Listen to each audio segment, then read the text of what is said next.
നിങ്ങൾ ആദ്യമായി ഈ ചാനൽ കാണുന്നതെങ്കിൽ ചാനൽ ഒന്ന് സബ്സ്ക്രൈബ് ചെയ്യുക, തൊട്ടുള്ള ബെൽ ഐക്കൺ ഒന്ന് എനേബിൾ ചെയ്യുക. എന്ന എല്ലാ വീഡിയോയും നിങ്ങൾക്ക് നോട്ടിഫിക്കേഷൻ ലഭിക്കും. മോഹൻലാലിന്റെ മകൻ എന്ന നിലയിലാണ് ആദി എന്ന സിനിമയിലെ നായകനായി ലോഞ്ച് ചെയ്യപ്പെട്ടതെങ്കിലും ഇന്ന് മലയാള സിനിമയിൽ താരമൂല്യമുള്ള താരങ്ങളിലെ ഒരാളാണ് പ്രണവ് മോഹൻലാൽ.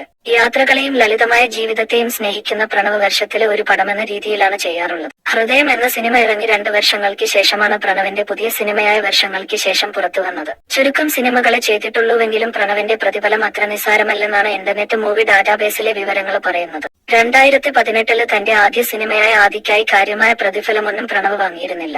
ആദിക്ക് ശേഷം 21ാം നൂറ്റാണ്ട്, മരക്കാര്, അറബിക്കടലിന്റെ സിംഹം, ഹൃദയം എന്നീ സിനിമകളാണ് പ്രണവ് ചെയ്തത്.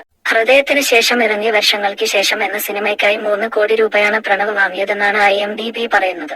മലയാളത്തിലെ കുഞ്ചാക്കോ ബോബന്, ജയസൂര്യ എന്നീ താരങ്ങൾക്ക് ലഭിക്കുന്ന പ്രതിഫലമാണിത്. വർഷത്തിലെ ഒരു പടമേ ചെയ്യുന്നുള്ളൂവെങ്കിലും ആ സിനിമയിൽ തന്നെ പിന്നീട് യാത്രയ്ക്കായി ചെലവാക്കാനുള്ള പണം പ്രണവ് ഉണ്ടാക്കുന്നുണ്ടല്ലോ എന്നാണ് ഈ വാർത്തകളോട് ആരാധകര് പ്രതികരിക്കുന്നത്. കാര്യം ഇങ്ങനെയൊക്കെയാണെങ്കിലും പ്രണവിന്റെ യാത്രകളെ ഇഷ്ടപ്പെടുന്നവരേറെയാണ്.